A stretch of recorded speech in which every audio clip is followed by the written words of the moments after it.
Happy Tip Tuesday, golfers. Today, Jake, we're out on the short game complex, and you are going to chip, my friend, and teach people how to chip. So it's a simple little shot. When you're close to the green, you just got to bump the ball onto the green, let it roll to the pin.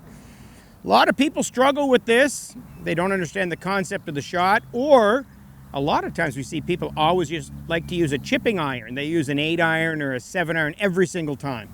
We don't like that. No. It makes sense in as much as you only have one club, means one decision, but it means you have to be much more talented if you want to pull the shot off, because every club has a specific flight to roll ratio, everybody. And so if you're in the right situation, using your 8-iron is a great idea. But in any other situation, you're gonna have to adjust your technique, your rhythm to make it work, and that's hard to do. Adjust loft condition or impact conditions, more loft, less loft. Yeah. You've got to be talented to do that. We'd much rather keep it simple and let the club do the work. So let's see the setup. I'll describe it quickly. Jake will have a nice narrow stance, not a lot of body movement here, if any. He's got the front foot pulled back just slightly, so it's out of the way of his follow through. The hands are a little forward, the ball's a little back, and he keeps the weight on the lead leg. This condition here with the hands forward and the ball back adds a little shaft lean, so that club will swing up and then down a little bit. Just scuff into the turf and send the ball onto the green. Yeah, that's basically the feeling I have. If I just brush the turf from here, it'll land in the circle and roll down to the pin. There we go. So that's Jake's sand wedge. It's typically 1 part flight to 1 part roll. Every time he's in a situation where he has a chip 1-to-1, use a sand wedge, right? Absolutely. What's next? Show us the next shot. Well, so if we go to the next pin, it's a little farther away. It's going to play about a 1-to-3 given where my circle is. So I'm going to grab my 9-iron. So a 1-to-2, everybody, would be a pitching wedge.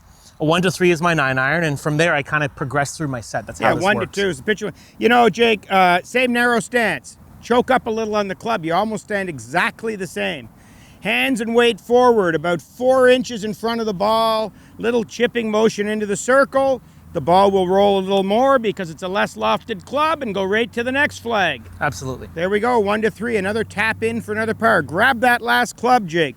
Same motion. Yeah, so now you've got to hit the ball a little harder with less loft, which is why it rolls more, to get it in the circle, correct? And that's a little bit of practice. Yeah, I do. But not a lot. I do need practice to learn how big a swing I need to take with each club to land it on my landing spot. But once you learn to do that, because your setup's identical every time, the club is doing a lot of the work for me. It's as easy as brush the grass, chipping it and let it run. There we go. So you've got a 1-to-1, 1-to-3, 1-to-5. In this case, a sand wedge, a 9-iron, and a 7-iron. Yep. 1-to-4 would be an 8-iron. 1-to-2 would be a pitching wedge. Adopt this technique, practice with different clubs. Keep the swing simple, the technique simple. Let your clubs do the work. You'll get a better short game.